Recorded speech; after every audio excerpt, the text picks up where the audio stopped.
Takže krásný dobrý večer. Vítejte v knihovně Václava Čtvrtka v Jíčíně. Na dnešním mimořádném večeru máme zde velmi vzácného hosta, pana Jaroslava Rudyše. A nás velmi těší, že se nás tady sešlo tolik. Dokonce nám ani nestačí židle, ale jsme rádi, že jste se neotočili a zůstali jste i takhle na stojáka. A mám na vás prosbu, protože se snažíme být moderní. Můžu si vás takhle vyfotit, jak je vás tu plno? Možná i s panem Rudyšem, kdyby vás tam takhle... Tak si pojďte sednout tady. No, nebo já jsem takhle sednout. No, mám vždycky nápad. Jo, to je výborný nápad. Tak teď je více fotografů, skvěle. Takže po fotografickém zahájení ráda předám slovo panu spisovateli Jaroslavu Rudyšovi. Dobrý den, tak jo. Dobrý den, děkuji, dobrý den, děkuji. Jo. Já moc děkuju za pozvání tady jako ze sousedního města, tak já jsem z Lomnice nad Popelkou, což asi tady nemusím říkat, a já bych přečetl právě, proč jsem vlastně tady, jo? Konečně to je v nějaké knize napsané, a to je sice v knize Návod použití železnice v první kapitole, protože to je všechno vlastně takový velký omyl, jo? Já jsem chtěl být úplně někde jinde, ale nevyšlo to. Touha stát se železničářem. K čertu s těmi mými brýlemi, jenže bez nich to nejde. Bez brýlí se okolní svět ztratí v husté mlze, všechno je rozmazané, tajemné. Z města se stává les a z lidí na ulici zvířata. Vlastně je někdy docela příjemné nechat realitu zmizet, zažít něco nečekaného a trochu se v té mlze schovat. To jsem se naučil, ale až mnohem později. Pro kluka, který chce být strojvůdcem, ale oční vada znamená čáru přes rozpočet. Aspoň tak tomu bylo v polovině 80. let. Československé státní dráhy ČSD bohužel nestály o nikoho, kdo nepozná, jaké je v dálce návěstidlo. O nikoho, kdo by si mohl splést koncová světla rychlíku s hvězdami na obloze. O nikoho se zamlženýma očima. O nikoho, kdo sice není slepý, ale svým způsobem přece jenom je. O nikoho, jako jsem byl já. Přitom všechno vypadalo tak dobře. Pro práci u dráhy jsem měl veškeré předpoklady, které si člověk dovede představit. Železnici jsem miloval a díky své rodině jsem byl dokonale připravený.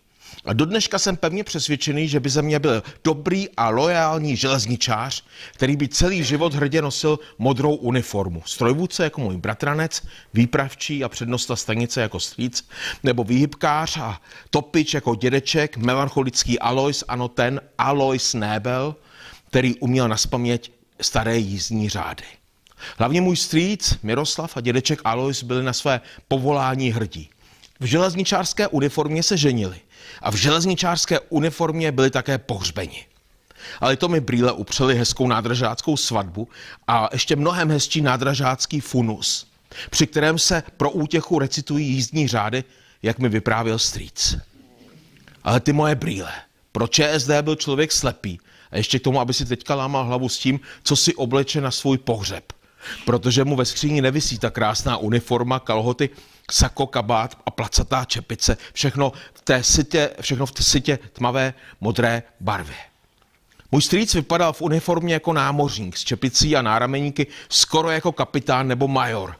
Střih uniformy dodnes působí trochu vojensky, no proto se také železničářům někdy říkalo modrá armáda. Jenže ono to je všechno ještě mnohem lepší. Modrá je v křesťanství barva nebe a Marie Matky Boží. Kde pak kapitán nebo major? Železničáři jsou duchovní svědci a také mučedníci. Jejich svatým písmem je jízdní řád. A okřídlené kolo, které mnozí železničáři nosí hrdě na čepici, vypadá jako malý anděl s křídly. Tento prastarý mezinárodní symbol železnice má v sobě také něco božského. No, ne nadarmo se o velkých nádražích mluví jako o dopravních katedrálách. Menší budovy, jako tady v Jíčíně nebo v Lomnici nad Popelkou, kde jsem vyrůstal, jsou kostely. A zastávky jsou kaple. Byl bych dobrý nádražák. Dobrý námořník nebo duchovní nebo voják modré armády, jejímiž bitevními plány naštěstí jsou jen jízdní řády. 4 roky bych musel chodit na železniční průmyslovku v České Třebové. 4 roky. To bych samozřejmě udělal, to je jasně jak facka. Byl jsem připravený na všechno, jenomže tyhle ty zatracené brýle, které musím nosit dodnes, mi udělali čáru přes rozpočet.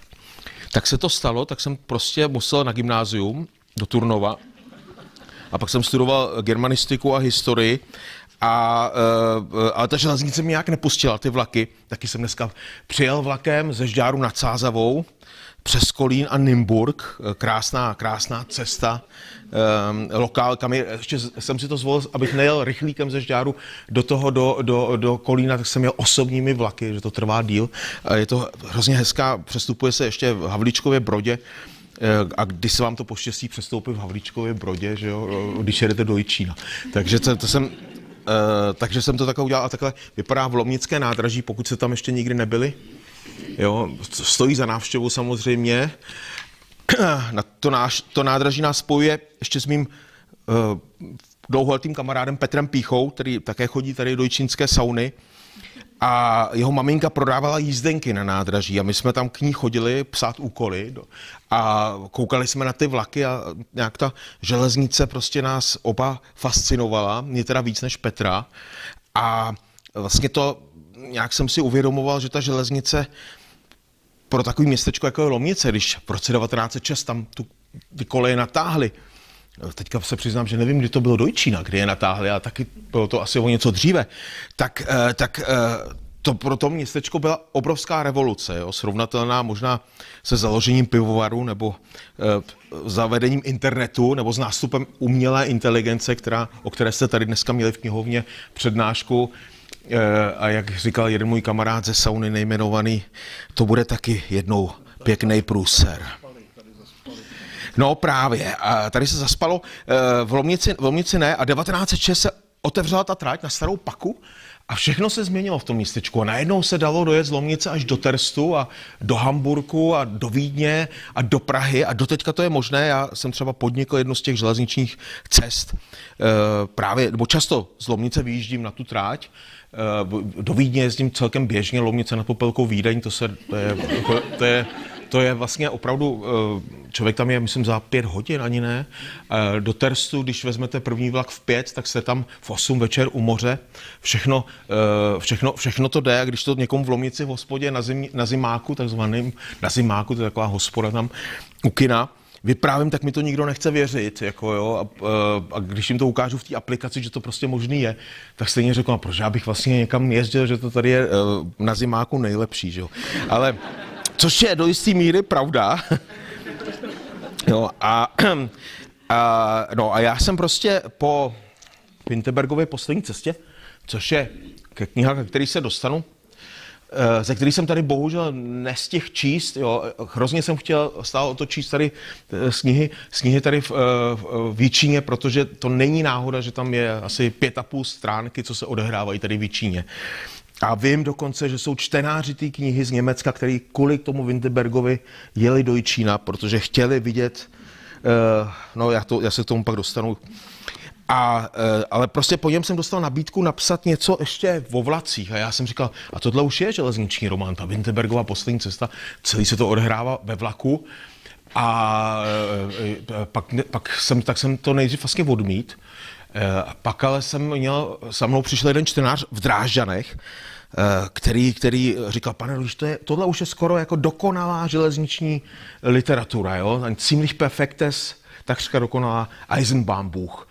Řekl. A já jsem říkal, jo, ale pane, jak se to odehrá ve vlaku, ty dva, Kraus a Vinterberg jedou tou střední Evropou z Berlína přes Český ráj do Sarajeva.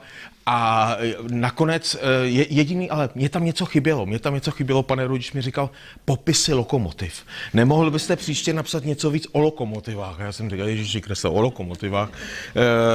Ale pak jsem na tohohle čtenáře skutečně myslel, tady je celá jedna kapitola v té knize, která je jenom o lokomotivách a popisech lokomotiv a přezdívkách, tam jsou železničáři dávno, už by měli mít nějakou vlastní literární soutěž. Jsou nesmírně kreativní, co se týče lokomotiv a tak jsem vlastně pak tuhletu knížku napsal, taky německy teda původně, přeložila obě Michala Škultéty do češtiny, to byla taková jakoby, vždycky to je pro mě taková jako výzva, nevím proč něco píšu německy, něco česky, ale tak se to prostě stalo. A je to takový vyznání železnici, možná to je moje vůbec nejosobnější kniha, v tom českém vydání je i spousta právě fotek, tady ještě jednou zimní Lomnice nad Popelkou, to tam je několikrát Lomnice nad Popelkou, skutečně tohle třeba je pult pana výpravčího v Lomnici nad Popelkou, jo, to taky se mi podařilo se tam dostat, takže tam je Lomnice asi 5krát a skutečně taky jsem strašně rád, že s těmi mými knihami, a to vůbec není automatický a vůbec mě to nenapadlo hlavně, lidé cestují. Že jezdí po stopách Winterberga a jezdí teda po stopách návodu k použití železnice, v originále Gebrauchsanweisung fürs Zugreisen, tak se to jmenuje německy. A takže třeba v Lomnici nad Popelkou mě loni v létě volal pan výpravčí právě, ty Jardo, jsou tady zase nějaký 4 Němci a ptají se, kde bydlíš tady v Lomnici. Nebo já jsem je poslal do pivovaru. Říkal, to vždycky je pošlou do pivovaru, to jsem vlastně rád, ale je to s podivem, že ale to už budou jako desítky lidí, co s tou knížkou přijeli do Lomnice nad Popelkou, protože chtěli vidět to nádraží, jo, ten náš kostel v té Lomnici a velmi si toho vážím a odehrát se mnou přišli v Berlíně 2 strojvedoucí, který si to odškrtávají a berou tu knížku jako takový cestopis, protože takhle se skutečně dá číst. Je to cestopis, je to cesta střední Evropou ve vlaku, i když střední Evropou, já tam hodně píšu i o Itálii a o dalších zemích a tady třeba ještě jeden můj kamarád, to je jistý pan Petr K., který je vrchním výdelním voze, pochází z Jeseníků, z kraje Aloise Nebla a točí úplně fantastickou Plzeň, jo, jak to tady, to už se tady vidět, že to je dobře natočený celkem.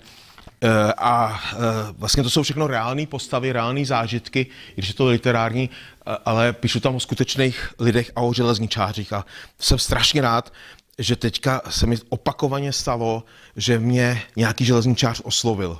V Praze, v Berlíně, v Norimberku, na nástupišti a ukáže na mě prstem, du schreibst über Eisenbahn, ty píšeš o dráze. A já jsem říkal, jo, takže vlastně jsem se stal tím železničářem trošku a opakovaně se mohl jet třeba vepředu na lokomotivě teďka, jo, že i třeba tady z Jičína do Nymburka onehdá před měsícem zhruba. Mě taky jeden pan strojvedoucí poznal. A to je nádherný, to je vlastně ten nejkrásnější výhled na trať, je samozřejmě z jídelního vozu, ale pak hnedka z čela té lokomotivy, i z toho motoráčku a ta trať přes Kopidlno a Křinec je opravdu krásná. Jsem si vlastně uvědomil, jo, to je vlastně místní, to není moje kniha, tady, že tady nějaký razítko, ale to je razítko knihovny Václava Čtvrtka tady v Jičíně. No. Tak já takhle projíždím tou Evropou, cestuju a možná bych tady přečetl takovou krátkou ještě ukázku, než se dostanu k Winterbergovi, protože samozřejmě z něj chci tak něco přečíst, tak bych přečetl něco tady z kapitoly, která se jmenuje Železniční mapa Evropy. Ty mapy Evropy, železniční mapy jsou v jízdních řádech, ale taky na některých stanicích. I jako umělecká díla. A tahle konkrétní je v Itálii ve stanici Faenza. Takhle vypadá. Tak jsem si ji tam vyfotil. To je kousek od Raveny nebo Boloni. A já jsem před tou mapou stál a všechna ty jména těch měst jsou italská, jo, takže se to vlastně čte jako taková železniční opera, jo, celý, jako, dá se to skoro zpívat a ještě, že výpravčí se řekne dirigento movimente, jo, jako dirigent dopravy, vlastně, dirigent provozu italského, takže to vlastně úplně to vidíte ještě nějako, že to není jen výpravčí, je to vlastně dirigent, ten italský výpravčí.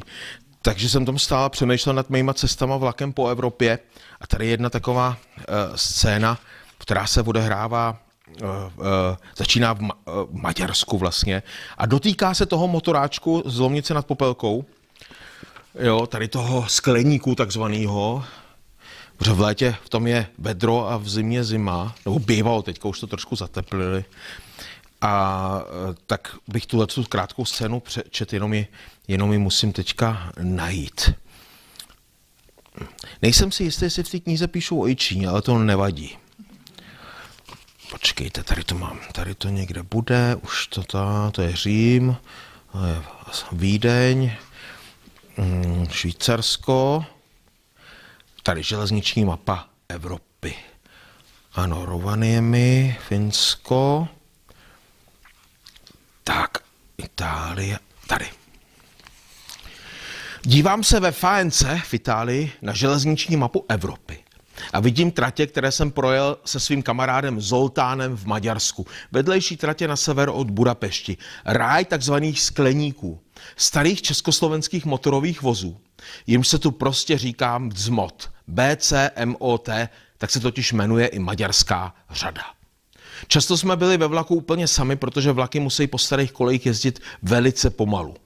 Autem nebo autobusem se dá cestovat rychleji a na kole taky. A přesto je tak příjemné sedět ve vlaku mezi Galgamáčou a Balassaje Gürmátem a dívat se na červené moře vlčích máků. Jednou nás mladý strojvůdce pozval k sobě do kabiny. Společně jsme projížděli nekonečně dlouhým zeleným tunelem tvořeným starými duby a buky a lípami. Byla to hrbolatá, dlouhá a pomalá jízda. A když jsem se strojvedoucího zeptal, jak se řídí tenhle československý BCMOT, který je zhruba stejně starý jako já, podíval se na mě a řekl, upřímně řečeno, stojí to úplně za hovno.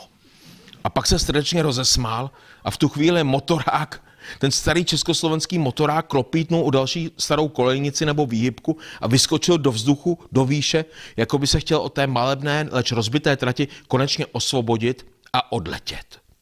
I tady mezi Maďarskem a Slovenskem, v pohraničí, je patrné, co neustále posouvání hranic ve střední Evropě udělalo s naší železniční sítí. V roce 1918 a především po roce 1945 bylo mnoho tratí zrušeno. Vznikla tak spousta děr, které se nezacelily dodnes. Železniční tělo Evropy utrpělo několik vážných a dosud nezhojených zranění. A nebo prostě od samého začátku nikdo nedbal o to, aby to tělo prospívalo. To je případ Polska. Když se stavěly první železniční tratě, byla země rozdělená mezi Prusko, Rusko a Rakousko. No, tak se myslelo hlavně na rychlá spojení do Berlína, Moskvy nebo Vídně. Nikoli v rámci státu samého, který byl nakonec obnovený až v roce 1918 po takzvané Velké válce. Jež nakonec přece jenom nebyla v Evropě poslední, jak si vzhledem k nebývalým hrůzám tehdy mnozí mysleli. Nevyhovující vedení železničních tratí dodnes charakterizuje železniční život v Polsku. Mezitím se u sousedů Polska ztrácejí východní části země v kouři a mlze další války v Evropě, dokonce i teď v naší době. Myslím na cestu z Kyjeva do Lvova dávno před touto válkou. Jeli jsme nočním vlakem v lůžkovém voze vyrobeném v NDR, tak jako mnoho lůžkových vozů na bývalém východě. My jsme ale nespali, mluvili jsme o Evropě, Ukrajině a Rusku a hlavně jsme jedli. Jedli jsme studenou pečení a vajíčka, okurky a špek a pili zakarpatský koněk z Užhorodu a pivo z Černihova. Třeba, že v ukrajinských nočních vlacích se pít alkohol nesmí. A navzájem jsme si přečítali z legendární ruské železniční knihy Moskva Petušky zpáteční od Věnedikta Jerofejeva, která je spíš o pití vodky než o železnici, ale to nevadí. Trasa a všechny stanice jsou správně, o čem jsme se přesvědčili ve starém ruském jízdním řádu. Byla to báječná cesta, od té doby ale vím, že se zakarpatský koněk z Užhorodu nemá úplně míchat s černihivským pivem. Když jsme časně ráno z toho nekonečného nočního vlaku vystoupili, myslel si jeden z nás, jsem byl já, že nejsme ve Lvově, ale v Praze na hlavním nádraží a chtěl nastoupit a jet dál. Elegantní hala lvovského nádraží se té pražské skutečně podobá. Ostatně celé nádraží vůbec, celé tohle překrásné město, které má v sobě ještě ducha starého mocnářství. Následky té noci jsme cítili ještě po 3 dnech. Když jsme seděli v moderním korejském rychlíku, který spojuje polské pohraniční město Přemyšl se Lvovem a Kyjevem. Můj ukrajinský společník se smutně podíval z okna a pronesl. Ukrajina je země nočních vlaků. Přes den se téhle zemi nedá porozumět. Ukrajině se dá porozumět jenom v noci, možná celé Evropě. Musíme všichni jezdit víc nočními vlaky. Musíme mluvit s duchy, kteří jsou vzhůru jenom v noci. Musíme do Oděsy, musíme do Doněcku, musíme do Luhansku, musíme do Říma, musíme do Berlína, musíme do Lisabonu. A pak usnul. Tak, to byla taková divoká jízda. A já bych teďka se přesunul k tomu mému, jak to říct, nejrozsáhlejšímu románu. Já už asi žádný, možná to je dobře, že už nechystám napsat nějaký takhle rozsáhlý román. Spíš bych teďka píšu novou knihu, která taky tematicky s tím jak souzní, odehrává se na hřbitovech jenom. Mám takový milostný trouhelník, který žije na hřbitovech, mimo čas úplně, a ve střední Evropě, od severní Itálie až někde, samozřejmě Česko tam hraje nějakou roli, až po Polsko, tak tím se trošku prodírám, ale snažím se to udržet, aby to mělo tak 250 stránek. A tohle to má samozřejmě, tady jsem se neudržel a v němčině to má 540. Vyplatí se to číst česky, protože česky to má o zhruba 25% méně textu. Jo? To tak v němčina funguje, že je delší. Je to větší země, tak mají delší jazyk a nám stačí, jako my jsme skromnější v tomhle. A tohle je cesta, já vím, že to hodně lidí, velmi z toho vážím, četlo, cesta prostě takového 99letého chlapa, muže, který je nemocný dějinami. On trpí takzvanými záchvaty historie, které jsou blízké záchvatům hysterie. Je nezastavitelný vypravěč, dokud neusne, neunaví se, najednou usne, pak se zase probudí a vypráví dál. A jmenuje se Wenzel, tedy Václav Winterberg, pochází z Liberce, z Reichenbergu, městě, kde jsem studoval a kde mají teda tu nejkrásnější stavbu vůbec v celé České republice, a to je krematorium místní, které je vůbec prvním krematoriem bývalé monarchii a teďka skutečně řeší v Liberci takovou zajímavé téma, že do Liberce, prostě i Liberec zasáhla ta winterbergovská turistika, jo? Jako třeba ta bojiště u Hradce, že s tou knížkou jezdí na bojiště u Hradce, čtenáři a čtenářky, tak jezdí do Liberce a všichni chtějí vidět to krematorium. Úplně zapomněli ten ještět, že tam je ten ještět, ale to krematorium, to jsou opravdu teďka už jako stovky lidí, kteří jako s tou knihou jedou do Liberce. Já sám jsem tam měl jsem byl osloven takovými 2 skupinami fanoušků, jestli bych se s nimi v Liberci nesetkal.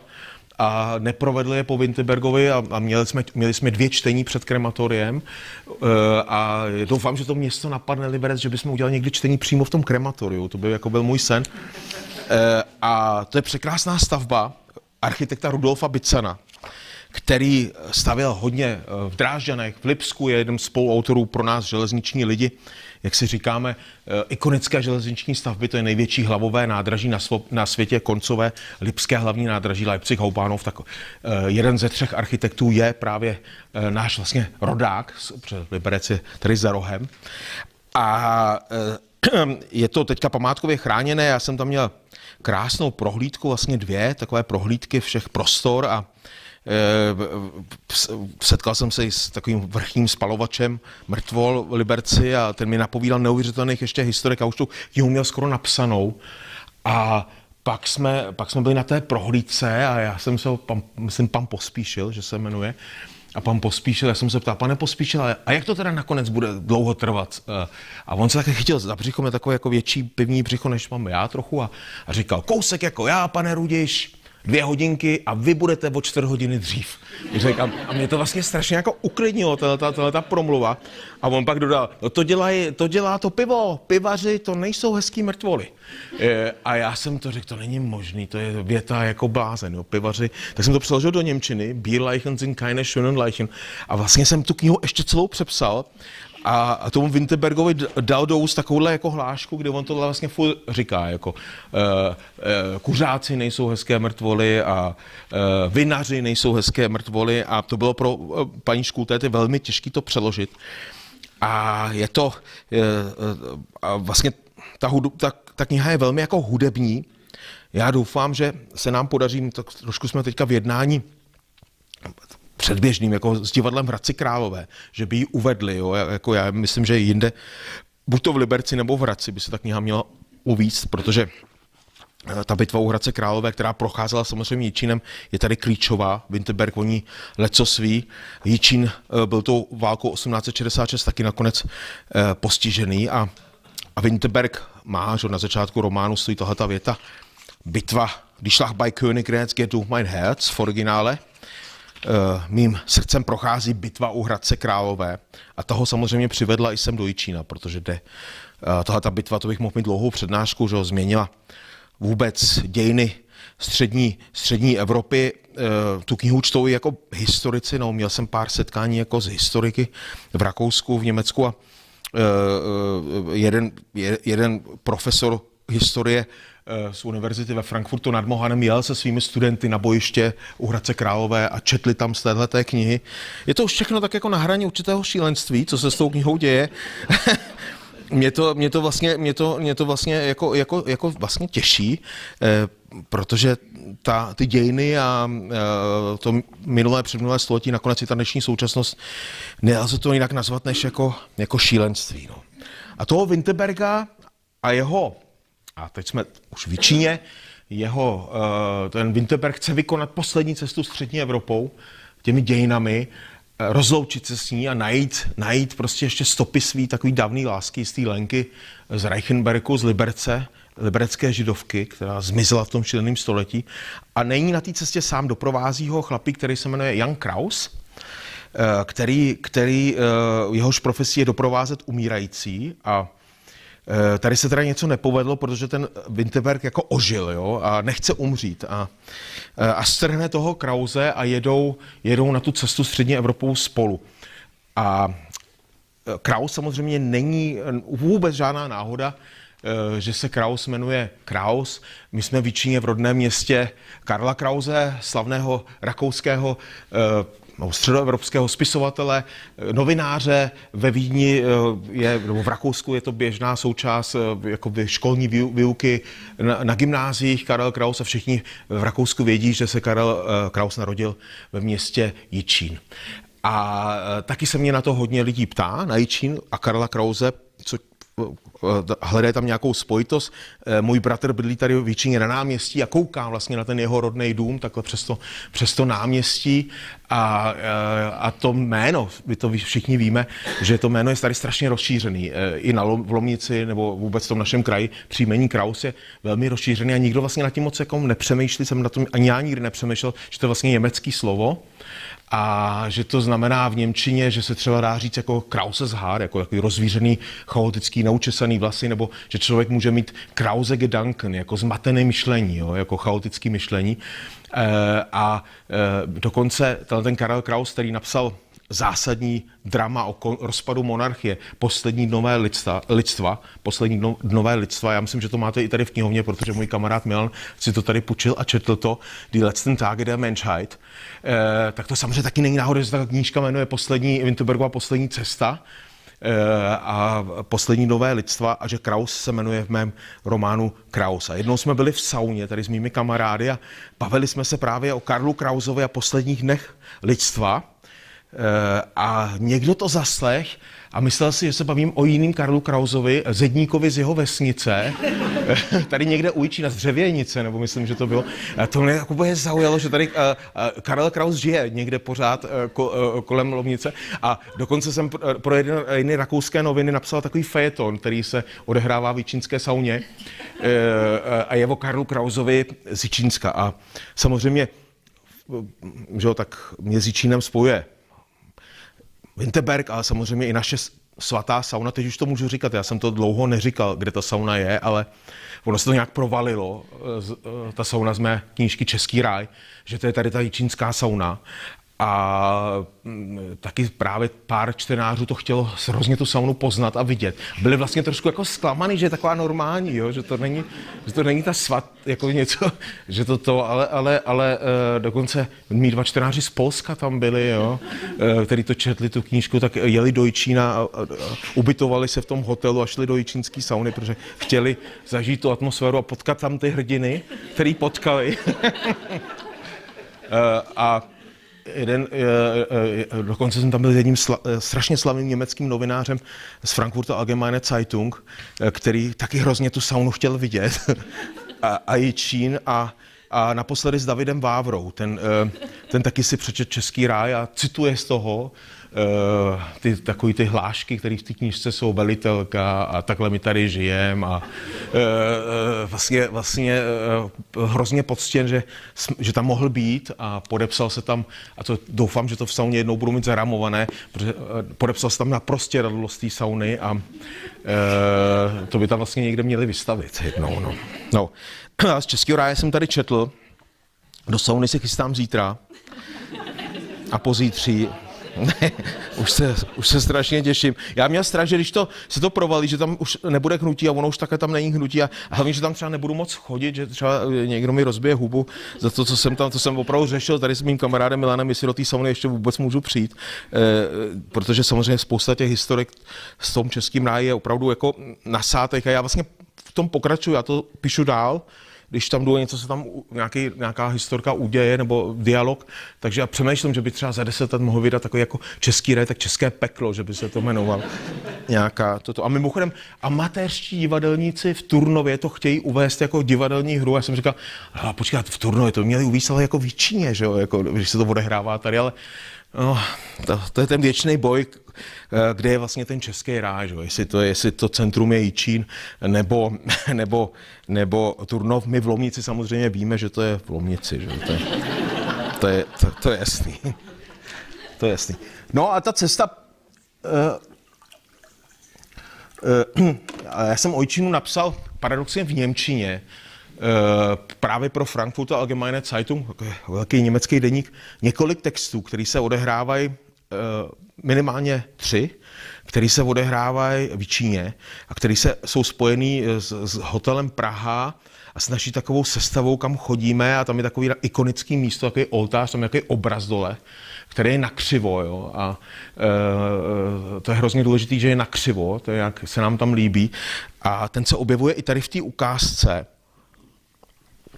z Jičína, protože tam vlastně ten pozorovatel Kraus popisuje tu naši skupinu. Ten Winterberg se vlastně v té lokálce někde prostě z Nymburka nebo z Hradce do Jičína se nastydne a jezdí takhle křížem krážem tím Českým rájem. On je nemocný, je mu blbě. A Kraus o něj má strach, ale on nechce jako tu cestu přerušit, takže jako blouděj tím jižním, teda tím jižním, severním, středním Českým rájem a pak skončí tady v Jičíně. A já to tady možná ten kousek přečtu, co se odehrává právě v tomhletom vašem městě. Turnov tam samozřejmě je taky, že to jsem nemohl zase, že když jsem se tam narodil, taky neopomenout. Dokonce projedou Lomnicí nad Popelkou. Jinak o Lomnici paradoxně jsem toho zatím moc nenapsal, a teďka s Petrem Píchou, tím mým kamarádem, jsme pro Hradecké divadlo Klicperovo napsali hru, která se jmenuje Oslava a je o takový jako nepovedený velký oslavě v Lomnici nad Popelkou. Tak doufám, že že tam bude moc ještě bydlet, nebo se bude muset přestěhovat do Jičína, když tak no. Ale ta bude mít premiéru 17. nebo 18. května v Hradci v Klicperáku. Počkejte, já to tady, takže to semily tam jsou taky, jasně, tam tam vyráběli ty rakve, to je hrozně zajímavý, to nikdo už neví, že semily v Rakousku-Hersku byly semily všude slavné jako to město, kde se vyráběly ty slavné semilské rakve. No a to už je pryč. Angličan, počkejte, to už jsem asi zase přeskočil, ten Český ráj. Turnov, ne, tak nepřeskočil. Oni jdou do Hradce, z Lince do Vídně, ano. Tak, tady to někde bude. České Budějovice, a to z Jičína do Českých Budějovic, dá taky jet vlakem, ano. Jo, a on onemocní a trošku jako blouzní, tenhle ten. A tak tady. Tak já to tady, tuhletu část bych skoro jako přečet. Kapitola z Hradce Králové do Jičína. A další den jsme jeli rozhrkanou lokálkou do Jičína, Winterberg byl nasidlý a já měl kocovinu. Byli jsme tak unavení, že jsme celou cestu spali. I když cesta byla neklidná a vlak sebou na starých kolejích házel ze strany na stranu a já musel celou dobu myslet na moře. Na ty mý převozy, na unavený námořníky bez života, který jsem vozil k druhému břehu, který tam stáli před velkým zrcadlem a prohlíželi se v něm, který už jsou mrtví nebo taky ne, kdo to všechno ví. Musel jsem myslet na svůj vlastní převoz, na svou cestu kolem světa, musel jsem na loď, kterou si za peníze od Winterberga konečně postavím a pak vyrazím. Jeli jsme dál a zase jsme se blížili k Sadové a zase jsem viděl na kraji lesa srnky, celý stádo srnek. A vlak tam zastavil, ale nikdo dnes nevystupoval ani nenastupoval a my jsme jeli dál. Projeli jsme Hořicemi, projeli jsme Ostroměří, projížděli jsme vesnicema, které se jmenovaly pokaždý jinak, ale vypadaly pokaždý stejně. Kostel, hospoda, rybník, spousta malých domků. A vždycky, když vlak zastavil a otevřely se dveře, páchlo to venku po hnědým uhlí. Smrdělo to stejně, jako to smrdělo v mým dětství, tenkrát ve Vimperku na Šumavě, ve Winterbergu. A pak jsme byli v Jičíně. Koupil jsem nám u kiosku čaj s rumem a klobásu, to už dneska nejde, a dal si pivo a hned mi bylo o něco líp. Winterberg si nechtěl prohlídnout město, nechtěl jít na Valdštejnův zámek, nechtěl ke klášteru do Valděc, který Valdštejn založil, aby se tam nechal pohřbít, ke klášteru, ze kterého je teď kriminál. Winterberg byl unavený a nastydlej a chtěl jenom jet dál a dál a mně připadalo, že mu je jedno kam. A tak jsme se nechali unášet. Jeli jsme do Turnova a z vlaku si prohlíželi trosky a panu a babu a brzy na to i zříceninu hradu Valdštejn a Winterberg kašlal a třásl se zimou a měl horečku a nic neříkal. Nedíval se do své knihy, do své Bible, do svého bedekru z roku 1913, nedíval se z okna, chtěl jenom dál a dál. A v Turnově jsme vystoupili a pokračovali do Mladé Boleslavi přes Mnichovo Hradiště, kde je teďka Valdštejn pohřbený. Ale on nechtěl z vlaku vystoupit ani tam, chtěl jenom dál a dál. A z Mladé Boleslavy jsme jeli na Libuň a pořád stejný vesnice, městečka, pořád dokola starý rozvyklaný koleje, pořád dokola stejný pach hnědýho uhlí, když se otevřely dveře vlaku, pořád dokola stejný lidi, kteří se na nás pořád dokola stejně dívali, trochu zvědavě, protože jsme mluvili německy, trochu podrážděně, protože jsme mluvili německy a trochu lhostejně, protože jsme mluvili německy. A já musel myslet na mýho dědu, který vždycky říkal, že zlí Němci jsou na západě a hodní Němci v NDR, ale i na ty si člověk musí dávat pozor. To říkal můj děda opravdu v Lomnici nad Popelkou. Chvíli sněžilo a potom zase pršelo a my jsme dál projížděli krajinou, která se jmenuje Český ráj. A v Libuni jsem na chvilku z vlaku vystoupil, zapálil si cigaretu a Winterberg seděl ve vlaku a spal. Viděl jsem jeho obličej opřený o okno a pak jsem v dálce zase uviděl trosky a panu a babu, mladou a starou ženu, obě skamenělí, obě mrtví. A já jsem musel myslet na ženy, který jsem doprovázel při převozu, který jsem utěšoval, se kterými jsem se pral, protože nikdo, kdo umírá, nechce umřít. Všechny se prali se smrtí a všechny ty ženský si mysleli, že smrt jsem já. Jenže já nebyl a nejsem smrt, to je někdo jiný. Všichni se perou a bojujou a koušou a nadávají a brečej a plivou, ale boj netrvá nikdy dlouho. Díval jsem se na panu a babu a na Winterberga, který spal za oknem a myslel jsem na všechny ženy, který jsem držel za ruku. Na všechny staré ženy, na všechny mladé ženy. A potom jsem myslel na tu nejmladší ženu, kterou jsem odvezl na druhý břeh, na Karlu de Luca. Z Libuně jsme jeli do kopce a hned zase z kopce do Lomnice nad Popelkou a do Staré Paky.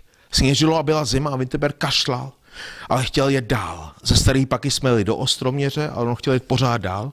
A tak jsme z Ostroměře jeli zpátky do Jičína. A v Jičíně jsme vystoupili, protože jsme nemohli dál. Nakonec jsme si přece jenom museli prohlídnout tohle město, protože z Jičína odjížděl toho večer už jen poslední vlak do Hradce Králové a tam už jsme nechtěli. Bitvy u Hradce Králové jsme měli oba už po krk. Hledali jsme hotel Hamburg, který doporučoval Bedekr z roku 1913. 20 pokojů tehdy za 2,40 až 4 koruny a nějaká žena nám řekla, že Hamburg se dnes jmenuje Paříž a ukázala nám cestu. Nebylo to daleko. Winterberg kašlal a měl horečku, ale k doktorovi nechtěl, dal si teplou koupel a vypil teplý pivo a potil se pod peřinou a potom usnul. Druhý den chtěl jet dál, ale když se pokusil vstát z postele, okamžitě spadnul zpátky. A tak jsme zůstali v Jičíně. Zůstali jsme v hotelu Hamburg, který se teď jmenuje Paříž, ještě jednu noc a potom ještě jednu a ještě jednu. Winterberg na tom nebyl dobře, nechtěl jíst, chtěl jenom pít teplý pivo, jako by mu udělala máti v Reichenbergu. A já ho pokaždý přinutil, aby si dal ještě slepičí polévku. Každý večer jsem šel na chvíli ven, udělal jsem si kolečko po městě, pořád dokola. Mě to podkluzovalo na vlhkých, lesklých kočičích hlavách a měl jsem spoustu hospod. Měl jsem chuť na pivo, ale nedokázal jsem pít. Pokaždý jsem pak seděl ve sklepní hospodě pod Grand Hotelem Praha, který se i dřív jmenoval Grand Hotel Praha, jak mi někdo řekl.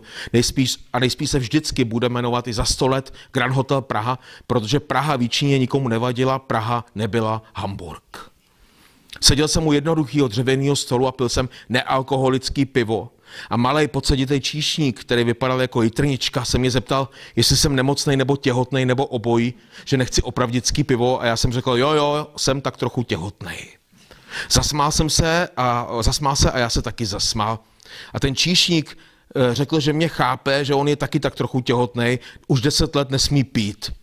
Nebo už 20 let. Prostě nepije pivo, jinak by se v něm dávno utopil, tak jako jeho táta i jako děda, jako celá tahle země Čechy. Jo, tak to chodí. Jeden zdědí po fotrovi hromadu peněz, jiný barák a já zdědil lásku k pivu. A tak už nesmím pít.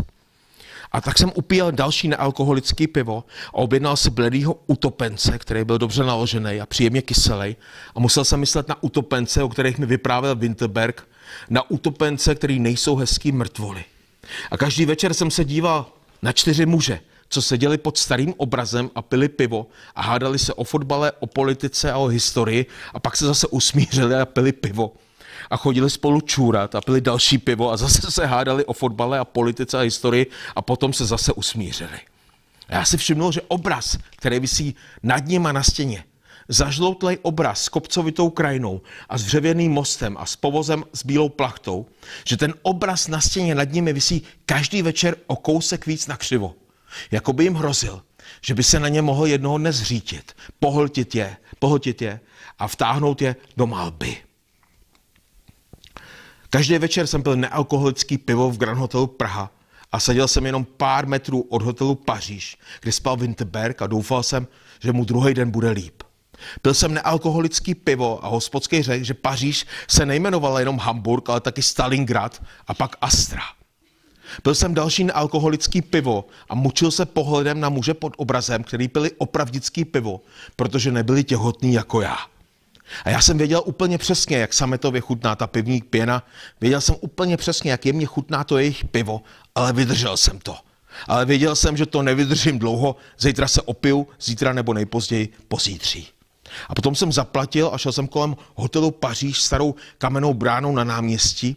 Na zdi hned za bránou jsem si přečetl úmrtní oznámení a musel jsem myslet na mámu, která vždycky říkala, že tohle jsou jediné zprávy, které ji zajímají. Jediné zprávy, které jsou pravdivé, protože v nich se nelže. A pak jsem byl úplně sám na širokým Valdštenově náměstí. Uprostřed už stál vánoční strom, svítil do noci a já pomyslel, že brzy vážně budou Vánoce. Trochu sněžilo a já stál uprostřed Jičínského náměstí a díval se k zámku, který nechal Valdšten postavit jako centrum své říše, jako její srdce, jak mi vyprávěl Winterberg. Náměstí bylo jinak temný a prázdný, parkovalo tam jenom pár aut a taky tu stál zámek, mlčenlivý, prázdný a tmavý. A pak se to stalo. V zámku se najednou rozsvítila všechna světla. Valdštenův zámek zářil do temné jičínské noci a já se otočil a nevěděl jsem, co to znamená a jestli to vidí ještě někdo. Zámek zářil na temném náměstí jako veliká lidská hlava, jako hlava bez těla, jako obrovská, uťatá, osamělá hlava. A já musel myslet na Valdštejna, který ho nechali 3krát pohřbít, jak mi vyprávěl Winterberg. Díval jsem se na zářící jičínský zámek a myslel na Valdštejna, o kterým jsem skoro nic nevěděl, protože jsem toho doteď o historii věděl tak málo. Stál jsem na Valdštejnově náměstí ve Valdštejnově Jičíně před starým valdštejnským zámkem a myslel jsem na Valdštejnovu osamělost, na jeho smrt v Chebu, na jeho zavraždění. Díval jsem se do oken zámku a nikdo tam nebyl, sněžilo a já šel zpátky do hotelu a když jsem se u té kamenné věže otočil a ohlídnul, viděl jsem pořád ještě Valdštejnův zámek, jak září do noci. Jemný žlutý světlo se třpitilo na kočičích hlavách, sníh je pohřbíval pod sebou. A najednou světlo zhaslo a zámek byl zase temný jako předtím. Tak ten Winterberg se z toho dostane a pak teda ten Jičín slavnostně opustěj a jedou odsud do Nymburka, právě co jsem po té trati, co jsem přijel, a do těch Českých Budějovic. A pak je to taky zavede do Plzně a já jsem si říkal, když už jako teďka se chystám, druhá knížka, na který pracuji, je návod použití železnice, ono to zní tak krkolomně, ale ono to je, ten název pochází z takové jako řady, která v Německu vychází v tom nakladatelství Piper už 50 let a jmenuje se vždycky návod použití něčeho, Gebrauchsanweisung für, většinou to jsou země, města, je taky kamarád napsal třeba o Praze, o Čechách, a pak postupně to rozšířili na takový jako právě třeba běhání nebo saunování, myslím, že už taky někdo bohužel mi vyfouk. A já jsem teda dostal ten návod, možnost napsat tu návod použití železnice, ale vlastně já jsem chtěl jim navrhnout, že napíšu návod použití piva, jo? Že napíšu jako kulturní můj cestopis. Vždycky to jsou lidi, kteří jsou oslovení, nebo kteří to píšou, kteří k tomu tématu mají nějaký vztah, nějak pro to hořej. Tak jsem nabídnul to pivo a tenkrát ta paní šéfredaktorka toho mnichovského velkého nakladatelství Píper, jsme seděli v Mnichově a pili pivo a ona mi říkala, ne, ale Jaroslave, pili jsme to pivo. Pivo není zdravý, pivo, ne, to ty lidi bude odrazovat. A pili jsme to mnichovský pivo, to není zdravý. Yoga, nechceš napsat něco o yoga, nebo les, nebo yoga v lese. To jsou takový témata. A teďka přišel ta chvíle, že po určitým vlastně velkým úspěchu, který ta knížka v Německu měla, nebo má, pořád se vlastně strašně dobře prodává, tak jasně, uděláme ten tvůj skvělý nápad, to pivo, to bude perfektní, to bude bestseller, to je jasný. Takže teďka jsem dostal smlouvu na návod použití piva. No a doufám, že potom teda nebudu muset napsat něco jako nějaký návod použít nějaké léčebny nebo něco, protože trošku se ty knihy bojím, protože to pivo samozřejmě budu muset pít všude a já ho mám rád, ale piju ho tak jako opatrně, no, jak člověk stárne a musí psát a fungovat. Ale tady ještě jedno takový krátký vyznání plzeňskému pivu, který nás proslavuje po tom světě. A z kapitoly, která se odehrává v Plzni, z Vimperku do Plzně. V Plzni jsme si nejdřív nechali věci na nádraží. Na prohlídku města nám skutečně stačily 3 hodiny, jak stálo Bedekru z roku 1913. Chodili jsme ve sněhové vánici po městě, mlčeli jsme. Winterberg něco vykládal a neposlouchal jsem ho. Byla zima, sněžilo a sníh se zlehka snášel na střechy, na ulice a vířil ve větru a všude byl klid. Ve městech, v autech, v tramvajích a ve mně nakonec taky. Hotel u císaře rakouského jsme nenašli, ale hostinec u Salzmanů jo.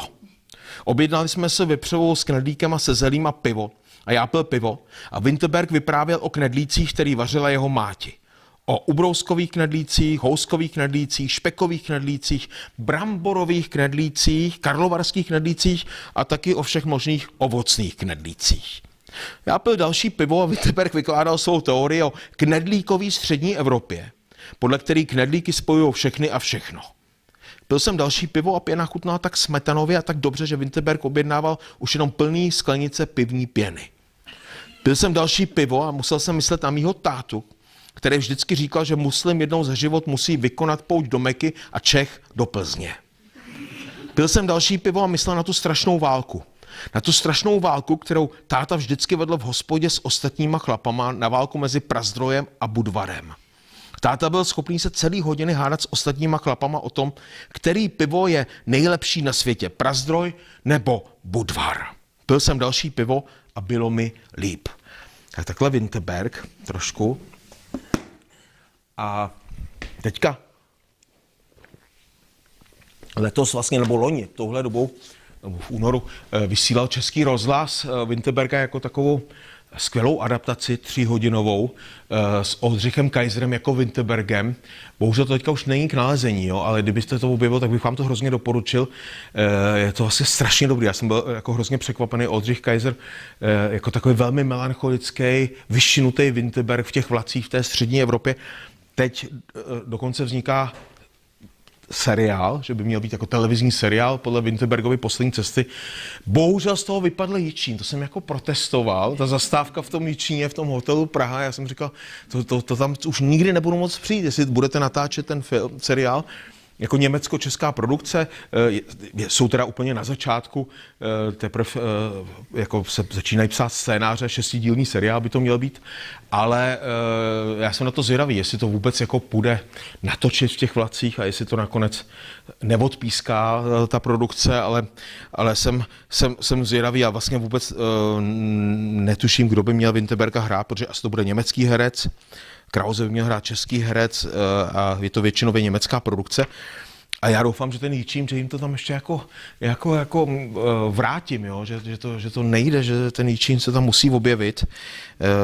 Oni taky hlavně chtějí točit v tom Liberci a na bojišti Hradce Králové a ve Vídni, no, tak uvidíme. Já bych zakončil tady mé takové krátké vystoupení ještě takovou ukázkou z téhleté železniční knihy, která je vlastně vyšla letos na podzim. Mně mezi tím vyšla v Německu nová kniha, která se jmenuje Vánoce v Praze, Weihnachten in Prag. Je to taková malá knížka ilustrovaná Jaromírem 99, se kterým vystupuju v kapele Kafka Band. V pondělí hrajeme v Praze, v Paláci Akropolis, je to teda vyprodané už bohužel. A my jsme udělali komiks, který určitě v knihovně taky mají, komiks Alois Nebel společně. A tohle je po letech zase naše jako společná spolupráce. Knížka vyjde letos na podzim u nás a je to jen taková malá povídka, která je o takovém ztracení se v Praze na Štědrý večer. Ale nejnovější kniha v česky je tahleta. A já z ní přečtu pár stránek jenom z takového železničního experimentu. Já mám rád velmi jako takový intenzivní cesty vlakem, jo? Jako, že člověk je v tom vlaku třeba 10 hodin, nebo den, nebo 2 a nevystupuje, nebo jenom přestupuje. A dostáváte se do takového zvláštního tranzu a stáváte se součástí té železnice. Jo? A to mě nějak jako fascinuje a musíte jenom dávat pozor, abyste někde při tom přestupování po ten vlak nespadli, jak jste takový rozlámaný. Ale to se většinou to nedělám sám, tyhle ty experimenty.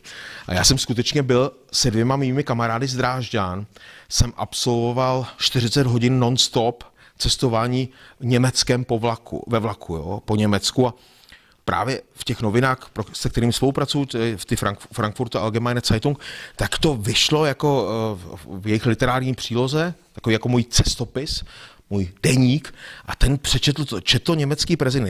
Já se s tím občas se s ním potkám, s tím panem německým prezidentem a on se mě jako zeptal, vy jste to opravdu udělal, jako těch 40 hodin ve vlaku, nebo jste si to vymyslel? Já jsem říkal, ne, to jsem udělal. Ale proč děláte takovýhle věci? A já jsem říkal, no mě to jako baví, já poznávám tu moji druhou vlast, to Německo, že říkám, no jo, ale to je na hraně šílenství. Já říkám, no ani mně to nepřijde, jako mně to přijde jako zajímavý, protože není nic lepšího, jak poznávat nějakou zemi, než z vlaku, jo. Já mám rád auto, jezdím rád autem, jako starého Sába, jezdím, jako to je, ale člověk se pak musí soustředit na to řízení a když letíte letadlem, tak vůbec nic nevidíte, to se snažím úplně vlastně nedělat. Jenom když teď jsem musel letět, když se stávkovaly dráhy v Německu, abych se dostal z Mnichova do Drážďan na čtení, tak to jinak nešlo, ale jinak se to snažím lítání vlastně úplně vyhýbat. A z toho vlaku prostě, když sedíte v tom jídláku s tím panem Peterkou a ten čas jako plyne a on dělá ty smažený vajíčka tam na té šunce a ví, že už jako já mám rád propečený a tak vždycky mi to přinese úplně perfektně udělaný, takhle ty vajíčka a tu Plzeň a není nic krásnějšího na světě. Jo. To, když jedete autem nebo letíte letadlem, nezažijete. No a teďka bych něco z tohoto experimentu, jenom takovou kratičkou ukázku, která se odehrává v Hesensku, ve spolkové zemi Hesensko, mezi Frankfurtem nad Mohanem a Fuldou, což je z Jičína jeden přestup v Nymburce, v Praze a pak v Drážďanech, vlastně 4 přestupy. Večer jste tam a tam jsem potkal jednoho takového v lokálce, jako úplně ve stejné lokálce, jako tady z Nymburka do Jičína, akorát, že ten vlak jde 3,5 hodiny, tak takového průvodčího, který vedl, to já rád zachycuju, monology těch lidí, jo, že takový zasněný monology v té sauně vlastně, my jsme tam, to klame ta knížka Český ráj, že se tam vyprávíme, jo, tam se vlastně vedou monology, jo, každý si tam něco vypráví a ty ostatní ho někdy poslouchají nebo ne, ale každý má tam svůj takový, jak to vlastně takový orchestr těch hlasů, a které vytvoří takovou hrozně zajímavou melodii, nakonec symfonii takovou, a která po té sauně vždycky zanikne a druhý den se tam znova narodí, jo. Taky tady ten průvodčí vedl takový jako můj monolog, koukal se z okna. Vlastně nemluvil ani k nám, spíš k sobě a já přečtu, co nám tam vyprávěl. Takže 18:23, jsme asi 25 hodin na cestě, 30 hodin na cestě už, 18:23 Limburg na řece Lahn. Chceme si při západu slunce ještě užít starou dobrou železnici, starou dobrou dráhu, starý mechanický návěstidla, stavědla, výpravčí, závody, který je dodnes třeba zvedat ručně. Hodně železničních lidí kvůli tomu jezdí do Slovenska nebo Maďarska. Můžete se ale také nechat 3 hodiny unášet lokálkou RB45 z Limburku do Fuldy. 1956, stanice Grossen-Buzek. Miluju tuhle trať, říká průvodčí. Říká to zasněně a zasněně se u toho dívá z okna. 2009 Zásn. Miluju dráhu, říká průvodčí. 2012 Göbenrod. Miluju svou práci, říká průvodčí. 2015 Grünberg, Horní Hesensko. Jestli máš problémy v soukromém životě, jdi dělat na dráhu, říká průvodčí. 2018 Lenheim. Žádný soukromý život, žádný problémy, říká průvodčí. 2025 Nieder-Omen. Máš rád vlaky, jo? Přidej se k nám, berem každýho, říká průvodčí. 2043 stanice Cel-Romrod. Ti povídám, za 8 měsíců s tebe bude strojvůdce, i když seš slepej, říká průvodčí. Tak já jsem děkuju moc. Tohle je právě to, že jsem tam chtěl dát tu naději, jo? Že dneska tady je taky jeden pan strojvedoucí mezi námi a já velmi vážím, že nádražáci jsou mý členáři a že i člověk s brýlemi teďka se může stát strojvedoucím. Já mám kamaráda, který je univerzitní profesor v Berlíně, který v 50 se stal strojvůdcem, jako učí na té univerzitě, filozofii přednáší a k tomu jezdí vlaky. Jo? A znám třeba jednoho faráře z Vídně, který je průvodčím takhle ve svém volném čase, ale tak trochu na černo, jako ale byl jsem s ním seznámen, jo, a vlastně má to jako takovou misijní činnost, jo, že jezdí v muzejních vlacích, nejezdí samozřejmě, není u rakouských spolkových drah, ale jezdí o víkendech, no v létě na muzejní takových jakoby turistických tratích jako průvodčí, a to mě přijde fascinující. Takže to je všechno vlastně možný, akorát já jsem zjistil, že ani s těm, teďka berou každýho skutečně, jak německý dráhy, tak ty český dráhy nebo švýcarský dráhy. Ale jsem zjistil, že stejně mám ty brýle moc silný. Ale teď jsem byl ve stanici u mýho kamaráda výpravčího ve stanici Schaffhausen, to je ve Švýcarsku. A tam má jako to pro nás železniční lidi takovou specialitu, to je celá doprava ve Švýcarsku už je řízená dálkově, což se zavádí i u nás, kromě 3 stanic ve Švýcarsku, kde to ještě protože tohle je pohraniční stanice s Německem a mají tam nádherný prostě zabezpečovací zařízení pult z roku 1968 Siemens a já jsem si mohl postavit vlakovou cestu, se tomu říká Fahrstraße v němčině, pro Eurocity z Curychu do Stuttgartu a zmáčknou ty knoflíky a postavit a oni se máčknou knoflíky, začnou se přehazovat výhybky a ten vlak odjel a on říkal, tady bys i s těma tvýma dioptriama mohl okamžitě, hledáme taky kolegu, tak kdybys chtěl, německy umíš, tak za rok seš, za 9 měsíců, ještě za 6 měsíců bych mohl být výpravčí ve stanici Schaffhausen ve Švýcarsku. To mě vlastně jako teďka namotivovalo trošku. Já jsem říkal, když mi to psaní nepůjde, že bych se stal tím výpravčím, jo? Že i s těmi dioptriemi, když jsem říkal, já mám ty brýle, říkal, to nepotřebuješ, to už je, koukáš jenom na ten pult a je to vlastně hrozně krásná. A ten miluje mimochodem Čechy, jezdí, jsem byl taky v Číně, ještě zažil čínskou nádražku, mi vyprávěl.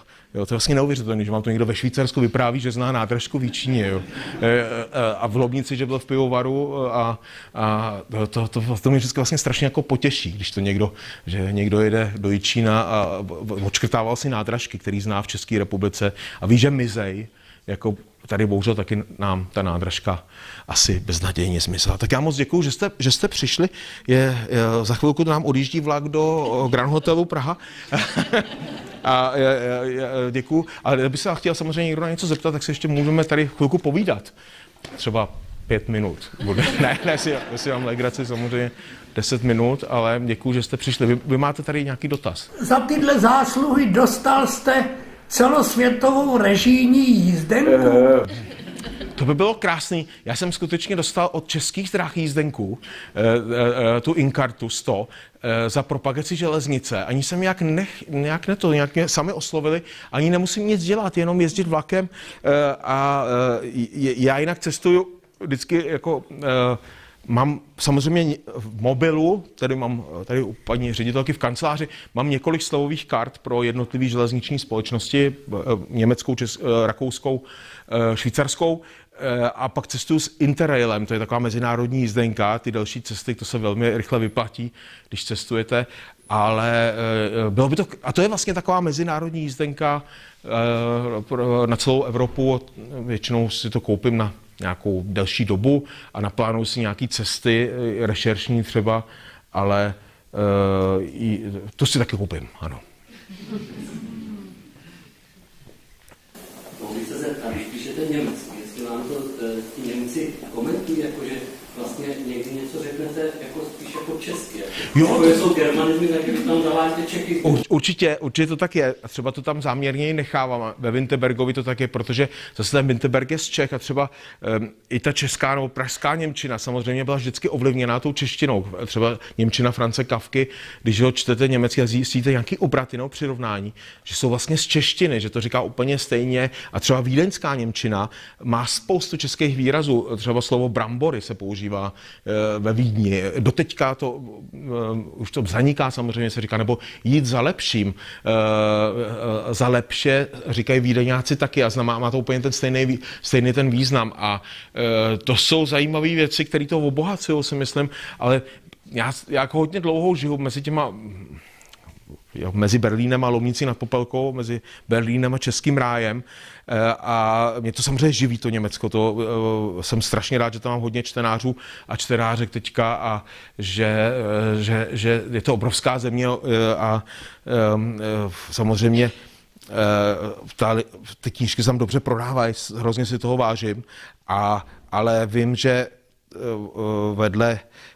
jako to jsem odsud a chci tu češtinu si taky, nechci jenom psát německy, takže třeba právě jsem napsal teďka 2 divadelní hry, česky, jednu s Petrem Píchou pro Klitsperovo divadlo a pak pro divadlo v Brně, pro Redutu, pro Národní divadlo v Brně. To bude premiéru v červnu, ta hra se jmenuje Krvavý měsíc a ta je česky a s Petrem teďka budeme Píchou psát hru pro Davidské divadlo v Praze, taky česky a to taky je vlastně spojený protože k nám do sauny chodí jeden strašně slavný potápěč, kamarád, a ten nás inspiroval pro hru o potápěčích, českých potápěčích na Jadranu. Jsme si tak jako vymysleli takovou komedii a teď jsme si na to plácli v Davidském divadle před 14 dny a premiéra by měla být teda až v roce 2006.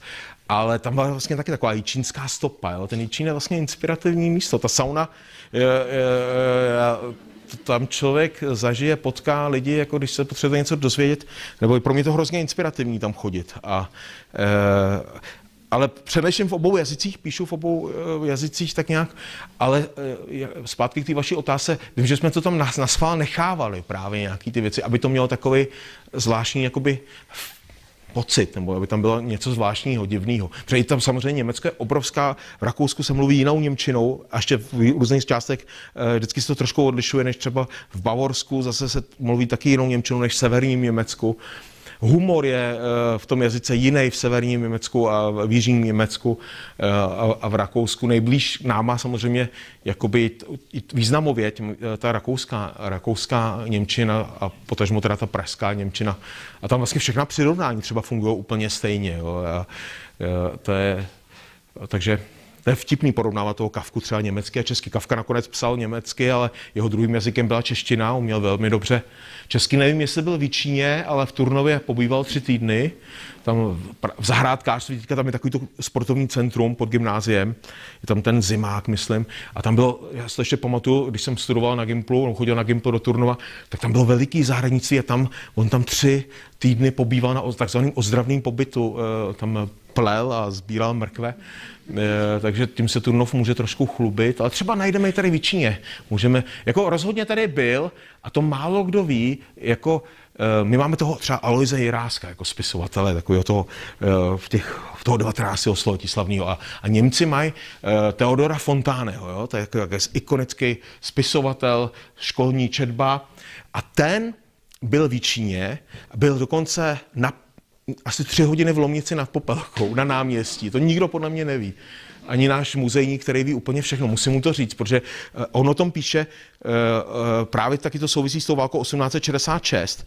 On jel jako takový vlastně reportér, nebo jel sem zdokumentovat pár dní po bitvě u Hradce Králové, zdokumentovat, co se vlastně tady jakoby stalo. Ale strašně hezky popisuje jako česká města, i třeba Jičín. Spal na zámku tady v Jičíně a říkal, že mu všechny česká města připomínají Itálii. Jo? Což je vlastně, to byli často italský architekti, kteří tady stavěli. A říkal, ta náměstí českých městeček, právě jako třeba Jičín, že má pocit, že je v mnohem větším městě, než v jakým nakonec je. Jo? Že ty náměstí, i to Lomnický náměstí je obrovský. Jičínský náměstí je taky obrovský. Jo, to je samozřejmě Jičín je obrovský město, jo, to je jasný, ale a když se ještě víme, když se znáte z těch plánů, to taky znáte všichni, že vlastně měly to být 2 náměstí vedle sebe, že jo, to je fascinující. Takže tohle to ještě mě taky jako baví sledovat a propojovat, no, nějak tak jako vyprávět tyhle všechny příběhy. Vůbec příběhy opravdu. I ten Walčnin, třeba jeden můj německý kamarád je berlínský režisér, velmi jako úspěšný artový filmový režisér, filmy na Berlinále a ten hrozně by chtěl něco o Walčtinovi natočit, jo. A chce se mnou taky jako do Jičína, kde musí za mnou přijet do Jičína, abych mu ukázal Jičín, že to zná jenom jako z knížek a z vyprávění, ještě nikdy nebyl v Jičíně v tomhletom mysli. Já mám strach jenom, aby ten Jičín, že vlastně je skvělý, jak je to jedno z nejhezčích měst, který vůbec znám, jo.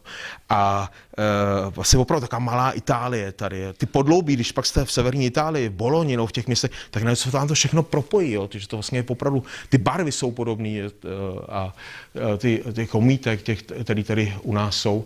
A ten Fontáne tohle právě tam zaznamenává a píše a právě je v Lomnici a dokonce právě se tady setká v takových jakoby nouzových špitálech, Notspital, jo, německy, jako mluví se zraněnými pruskými a rakouskými vojáky z té bitvy. To tam popisuje a setkává se v Lomnici, na náměstí byli 3,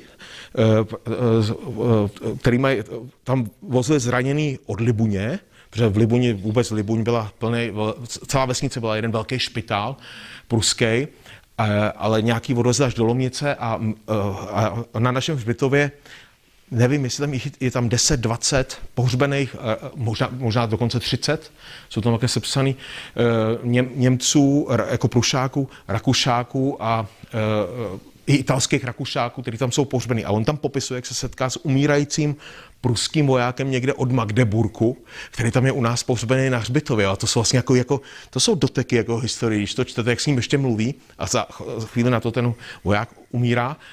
A myslím si, že v Lomnici, že jsme vlastně měli mu tam dát pamětní desku, že, jako, že bych měl napsat společnosti Teodora Fontáneho, že byl v Jičíně pamětní deska. Tady na tom náměstí byl Teodor Fontáne v roce 1866 a v Lomnici nad Popelkou. Že by to vlastně, to je opravdu jako ten spisovatel toho 19. století německý. Já nevím, jestli máme tady něco v knihovně od něj, ale Teodor Fontáne překládal se do češtiny. Já jsem našel nějaké jeho knížky, ale vlastně u nás ho znají prakticky.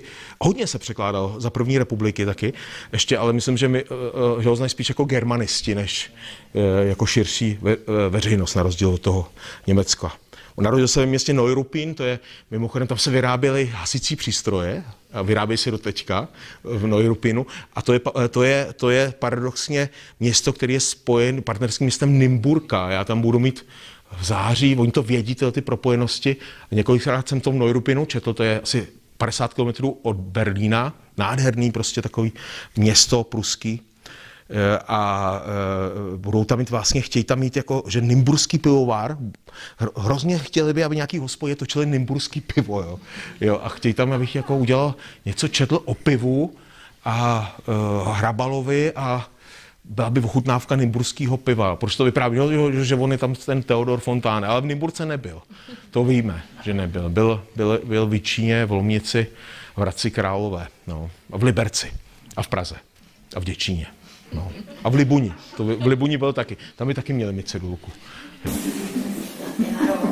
Já jsem se chtěla zeptat, jak probíhá realizace těch tvých překladů. Zasahuješ do toho nějak?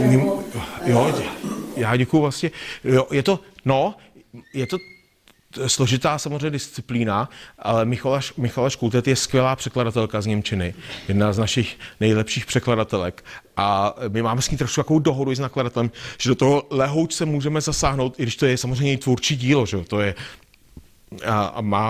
ale domluvili jsme se, že já to můžu lehce upravit. Já třeba upravuju trošku dialogy, že si hraju, ještě si vlastně to možnost to trošku dopilovat třeba. A to jsem dělal u překladu do němčiny taky, že mě ještě něco napadlo, co by se dalo změnit, ale zase to musí být určitý míře, protože jinak by to vedlo k šílenství, že bych to opravoval ve všech těch jazycích a ve všech vydáních. Jsou spisovatelé, kteří takhle do nekonečna přepisují svoje knihy.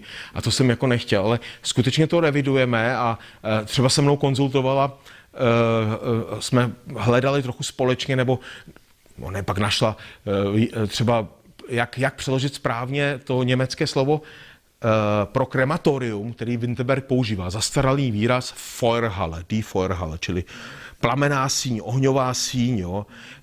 A to se samozřejmě neřekne a ona našla někde v nějakém slovníku pro křížovkáře z 30. let výraz žároviště. A navíc se ještě spojuje s žárovištěm v parní lokomotivě, tomu kotli, nebo kde se přikládá, se mu taky říká žároviště. Jo? A nebo byl pro ní velmi složitý ty mrtvoly přeložit správně, jako aby tam byl ten vtip, který ono to je temný samozřejmě, ta knížka, ale je tam ten humor, který mimochodem s tím Rakouskem sdílíme, s tím Karlem Krausem, když chcete toho Krause, ty poslední nové lidstva, to je hrozně temná taková litanie, ale je to strašně vtipný. Jo. A stejně jako je Hašek vtipný a Kafka vlastně taky ve své podstatě není jen temný, ale i vtipný, tak jsme chtěli, aby to bylo vtipný.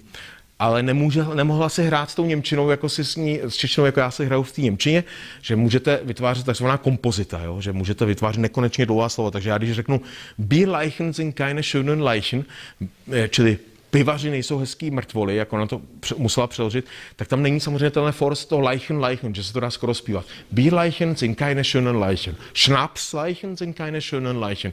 A takhle to pokračuje a samozřejmě tím se vytvoří takový jako gag, který než jsou lidi trochu iritovaný a když se to objeví po třetí, tak se začnou smát, jo? Že čekají na další mrtvolu, o který Winterberg řekl, že to není hezká mrtvola. A to bylo velká výzva a ještě rytmus té knihy byla výzva, taky, protože každý jazyk přece jenom rytmicky funguje jinak a já jsem to psal v rytmu železnice. Já jsem fakt, tam jsou ty opakování. Já, smutné, traurig. A to jsou vlastně takový ty, když ten vlak jede přes ty spojnice kolejí, tak to jsem vlastně, někdy tam je víc těch spojů, když tam je jako víc výhybek, jo, tak na to jsem myslel, na jako hudební kompozici toho románu a to třeba taky musela na to přijít, jak to převíst, chytit ten rytmus. Já jsem mi poradil, jeď s tím do Brna a zpátky ve vlaku. A ona to skutečně udělala. Nasedla do vlaku, jela s tou knížkou tam a zpátky a překládala ve vlaku. A napojila se na tu železnici a byla za ten překlad nominovaná na Magnesia Litera. Bohužel to nedostala, já si myslím, že to měla dostat, že si to zasloužila, ale, protože to byla velká práce, opravdu velká dřina, ten román, divný román přeložit. A pak je tam takový ten výraz překolejit Alpy, jo? To taky nikdo neřekne slovo překolejit, ale to je z němčiny, to taky nikdo německy taky neřekne, überschienen, jo? Ale já jsem našel mám knížku, která je zhruba z roku, myslím, kolem 1900 vyšla, která se jmenuje Překolení Alp, die Überschienung der Alpen. A mně se strašně líbilo to slovo překolení, Überschienen, jo? Protože to nikdo neřekne. A člověk ale až fyzicky cítí. A mě se třeba ptali lidi jako čtenáři, a to jste si vymyslel to slovo? A jsem říkal, ne, opravdu jsem to našel v jedné staré knize. A protože tam až fyzicky cítíte, jak komplikované bylo postavit tu dráhu přes Semmering, která, když to teďka pojedete vlakem do Terstu z Lomnice nebo z Jičína, tak jedete po té semerinské dráze, po ty nejkrásnější možná vůbec horské železnici v Evropě a nebo jedný z nejhezčích a je to trasa z 50. let, myslím 57, že ji otevřeli, nebo 53 nebo 4 dokonce, tak nějak, že ji otevřeli a je to furt stejná trasa, stejný tunely, stejný mosty, už tenkrát byla dvojkolejná, velmi vizionářsky. Vlaky tam pořád jezdějí, nejvíc na tom horském úseku se jede tak 50-60, víc se tam nedá vlastně jet. Jo, jezdí tam ty moderní rejety z Prahy do Grácu, do Štýrského Hradce a je to pořád ta trasa. Jsou tam samozřejmě teďka ty dráty, že jo? Šňůry, jak říkají, šnůrn, jak říkají rakouský železničáři. Ale je to pořád ta trasa a proč jsem o tom teďka mluvil? No jo, a právě cítí to překolejení, no, tu fyzickou těžkou práci, kterou tam vykonali. A to se mi hrozně líbilo, no, tak jsem to použil.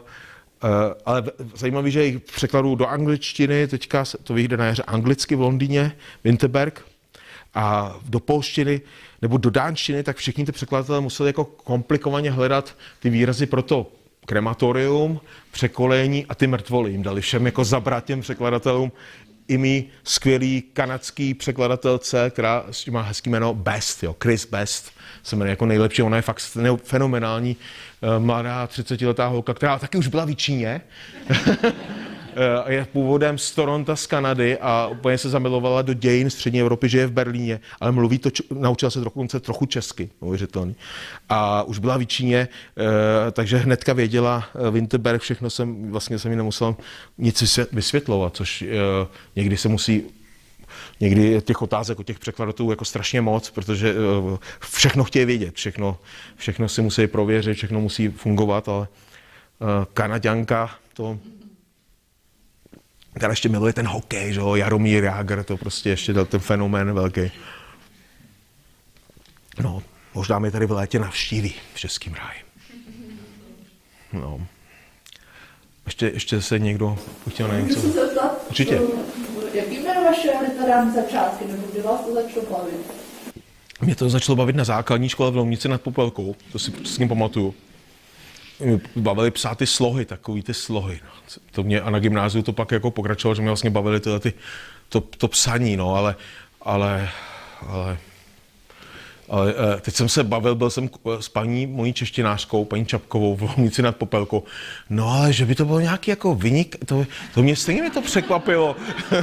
Jako, jo, psal hezky, ale jako teď s Petrem Píkou jsme se o tom bavili, s Bohunkou, jsme si potykali. Takže není to jako, že by byl nějaký talent obrovský nějak vůbec, ale bavilo mě to, nějak mě to bavilo to psaní, ale to baví hodně lidí, no. Na první text si pamatuju, bylo, že jsem sepsal zážitek z prázdnin a všichni psali, když se podařilo jako na Balaton, nebo do NDR, nebo do Vysokých Tater. A já jsem popsal odpoledne na nádraží v Lomnici nad Popelkou, takový impresionisticky, jako nějaký nákladní vlaky, jak tam projíždějí a tak. Tak to si pamatuju, to bylo nějaký 6. třídě třeba, nebo 7. třídě, takový ten klasický sloh, když nikoho nic nenapadne, tak se píšou zážitky z prázdnin, že jo? Asi se to možná píše pořád, ale vlastně jsou to možná ty nejhezčí texty zase na druhou stranu. A jak jste se pak dostal ke knížkám? Já jsem pracoval, mě bavilo už jako, já jsem pak napsal, my jsme měli na gymnáziu v Turnově divadlo, kde jsme hráli takový naše verze Cimrmanů trošku, a pak jsme napsali spolu se 2 spolužáky hru, a to jsme režírovali dohromady a vlastně s Cimrmany jsme hráli. A trošku jsme tam občas něco přidali, ale vlastně ne moc. A pak jsme napsali vlastní hru, která se jmenovala Skleněné oko. A bylo to o našem jednom z nás, inspirovaný to bylo absurdním divadlem a ztratilo se mu skleněné oko a nemohl ho najít, jo, a to je celá hra, jo. Ale tak existuje asi v 5 verzích, my jsme to po letech vždycky uváděli v nové verzi. A to mě vlastně bavilo psát to už takhle, takže to byla jako první literární věc. A pak mě bavily články do novin, ale pak mě začalo bavit jako vymýšlení těch příběhů. A když mi bylo, kolik mě to bylo? Nebe pod Berlínem, moje první knížka vyšla v roce 2002. No a to jsem takový stipendium v Berlíně a začal jsem si psát takový jako vymyšlený příběh z berlínského metra, který to jsem vlastně žil v Berlíně poprvé, delší dobu, rok jsem tam byl. A fascinovalo mě to berlínský podzemí, ty vlaky toho metra. A ta knížka mimochodem teďka vyjde v květnu v novém vydání, protože už je rozebraná, tak se teďka udělá nový vydání. Tak jsem teďka musel přečíst před Vánocema. Měl jsem z toho strašný strach a vlastně trošku jsem tam něco seškrtal, ale vlastně ten pocit mě přijde pořád jako zajímavý. Takže pan nakladatel říkal, že to takto vydáme znova a uvidíme, no, jestli to jako... A pak se to nějak rozjelo, no. Pak vlastně ta knížka byla vlastně překvapivě hodně úspěšná. Já jsem ji teda moc nepochopila. No, a to vůbec nevadí, jo. No, jsou takový, já třeba spoustu knížek taky nechápu. A vlastně ani toho Vinterberga vlastně úplně nechápu. No. Ale která knížka pro vás je nejdůležitější z těch, které jste napsal? No, to je asi komiks Alois Nebel, který hodně věcí změnil, protože to byl to ještě takový ten film a je taky divný, je taky hodně lidí nepochopí a taky vlastně my se v tom ztrácíme s Jaromírem a má nějakou divnou magickou energii, ale pak asi ta Vinterbergova poslední cesta a samozřejmě mám rád i ten Český ráj, to byl třeba ten Český ráj, měl strašný úspěch v Polsku, jo, jako to tam četli jako takovou komedii a mě se ozvala opravdu hrozná spousta jako čtenářů kvůli Českému ráji, hrozně se jako toho smáli a pak jak to načet Petr Čtvrtníček udělal audioknihu z Českého ráje a to jenom všichni řešili ten konec, jako, že vlastně takový realistický a pak vlastně všichni padají do takové ty temnoty, že se rozlídnou v té naší sauně, rozhodnou vylézt na tu zítku, kdo to tam zná, že jo? Všichni to tady známe, a přehoupnout se na tu druhou stranu a zjistit, že tam vlastně nic není, jo? Že tam je prázdnota, ale najednou možná je ta prázdnota na jejich straně a možná už jsou úplně sami ty chlapy v celém vesmíru. To je strašná představa, jo? Tak to hodně se taky lidi lámalo s tím koncem, jak jsem to myslel. To já vůbec nevím, jak jsem to myslel. To jsou takové věci podvědomí. Mě to najednou napadlo, že by to mohlo mít takový jako divný konec na té druhé straně v tom ženském světě. A je to v Polsku skoro moje nejúspěšnější knížka ze všech. Taková malá, jo. A můj nakladatel třeba, a tady se hodně dobře vlastně překvapivě prodávala. Můj nakladatel, pan Dvořák z Labyrintu, byl totálně skeptický. Říkal, ty jaký chlapy v sauně. Kdo to nebude chtít nikdo číst, knížky čtou ženský, což je pravda. Většinou jako opravdu ženy ze 70% čtou ty, ale vlastně to hodně čtenářek to taky četlo. A jak se jako bavilo nad těma chlapama tam, jo. A to tak, no... To mám taky rád vlastně, to neříkám kvůli tomu Jičínu, ale vlastně, že to furt pokračuje ten příběh, že to vlastně furt píšu. Já si vždycky píšu třeba jen dialog a napíšu vždycky datum, kdy se to stalo, jako sauna, Jičín, 3.5. Jako 2013, jo, nebo něco. Takže to mám vlastně to jako dokument v tom počítači a no. Mě by ještě zajímalo, a jestli jste si spočítal, kolik dní jste strávil třeba jako ve vlaku? Jo, protože teď poslední dvou tam i dost píšete, bych řekla, ne? Mm-hmm.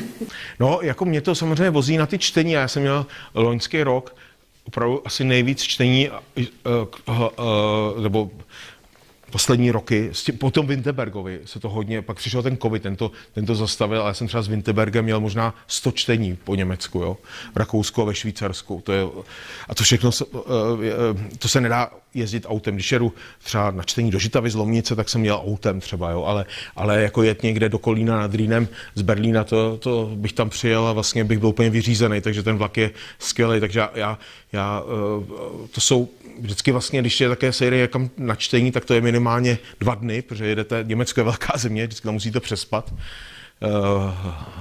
když jedete někam dál, takže to jsou, je to hodně dní v hotelích, hodně dní na cestě a vždycky, já se strašně těším sem jako do Lomnice nebo do Českého ráje, vždycky v lednu si tady dávám takovou 14denní pauzu, teď tomu to úplně nevyšlo, protože jsem měl tak nějakou práci a musel jsem něco zařizovat, takže, ale jinak teďka každý rok jsem to měl, že jsem vždycky do půlku ledna, nebo skoro celý leden jsem vlastně trávil vždycky tady jako takový odpočinek, chodil jsem do sauny a na pivo, ale loni to bylo taky hodně silný, protože vyšla ta vánoční knížka a měl jsem prostě před Vánoci od listopadu, vlastně poslední čtení jsem měl 19. prosince, prakticky každý den jsem měl čtení někde, jo, Brémy,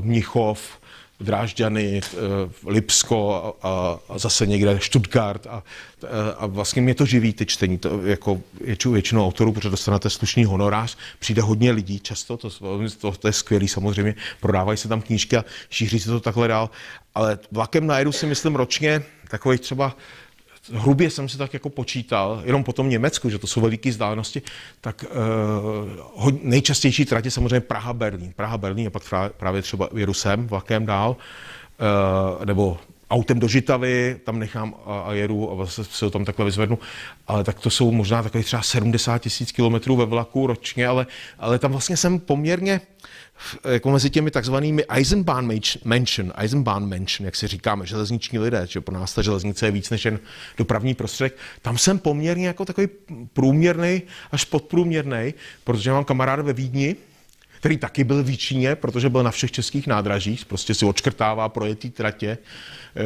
Dokonce mě navštívili v Lomnici nad Popelkou právě a šel tam s náma do toho, chtěl vidět to kino Aloise Nebla, protože má rád Aloise Nebla a na zimák do hospody, protože jsem mu o ní vyprávěl, no, tak taky měl zážitek a ten ujede, loni měl rekord, Andy se jmenuje, a ten měl rekord, ujel 172 000 kilometrů za rok ve vlaku, jo. On si to opravdu vypočítává a vede si takový deník, zapisuje si vždycky číslo lokomotivy, a odškrtává si a hledá pak lokomotivy, se kterou ještě nejel, jako tomu ten vlak netáh, odfajfkovává si je, to je jako taky slušná, jako je takový koníček, řekněme, že?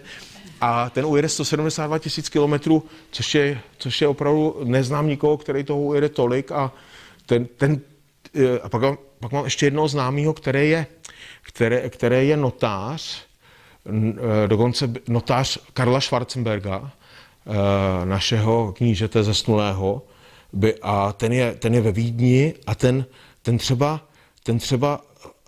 si dává ty schůzky se svými klienty ve vlacích, jo, že jim řekne, jo, jasně, probereme to, pojedeme v jídelním voze do Štýrského Hradce a zpátky a podíváme se na ty smlouvy, nebo to probereme. A vlastně taky najíždí šílený kilometry, protože s těmi svými klienty se setkává ve vlaku, to mi přijde jako fascinující, no.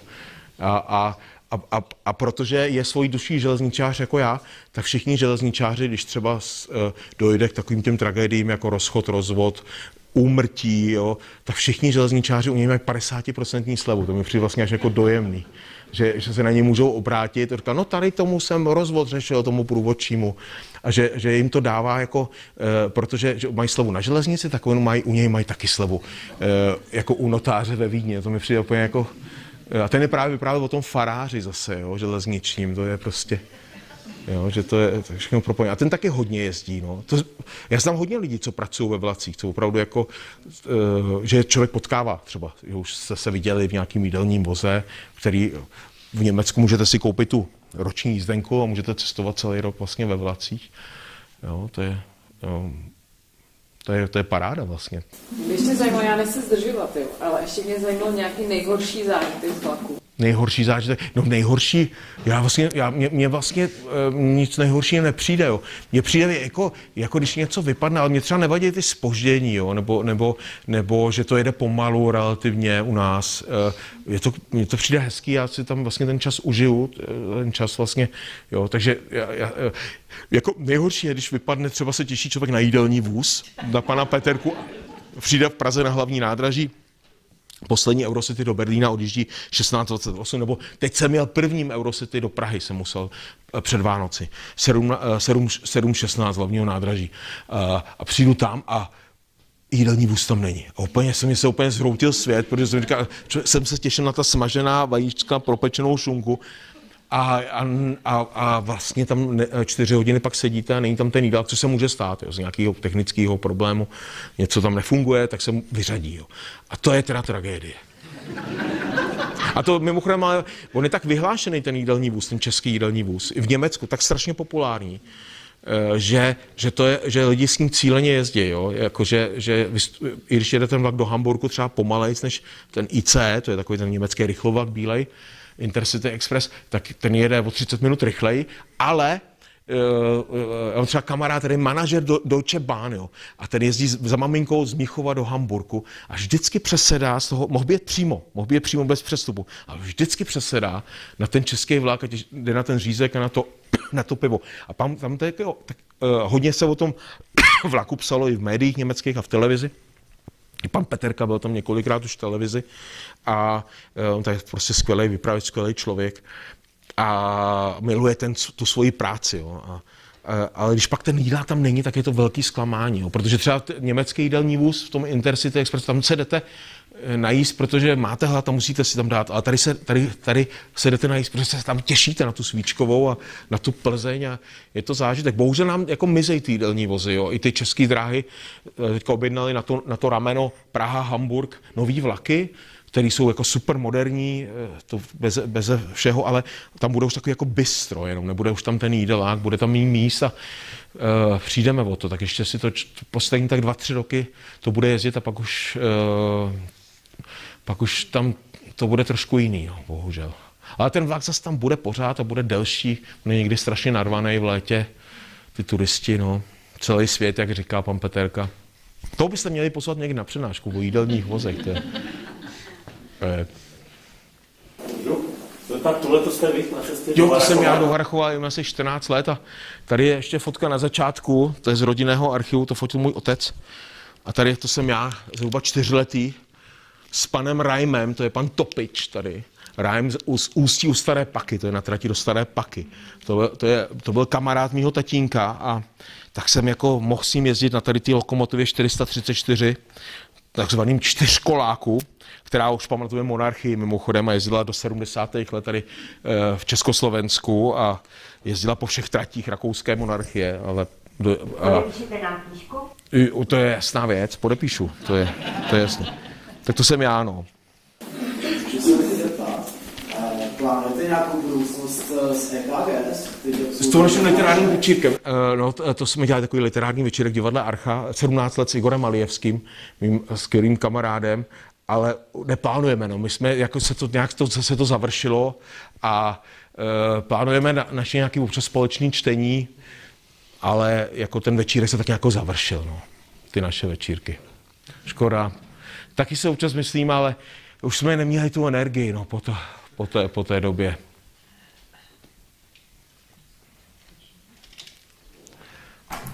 Vypadá to, že už jsme bez dotazů. My mnohokrát děkujeme za velmi příjemný a krásný večer. Já moc děkuju, že jste přišli. Děkuju. Tady mým kamarádům ze sauny děkuju.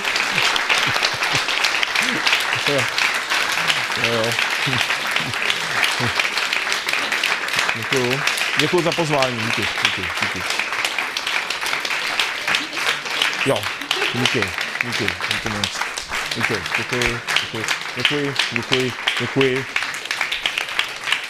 Děkuju za chlebíčky, děkuju, to jste neviděli, já jsem měl ještě skvělé chlebíčky tady, jo, jako to je dobrý vědět, kde jsou nejlepší chlebíčky v Jíčíně, teď už to vím. A vám, milí čtenáři, mnohokrát děkujeme za návštěvu a budeme se těšit zase příště. Jo. Dám si ještě jeden chlebíček, a můžete třeba podepsat. Jo, určitě, počkejte.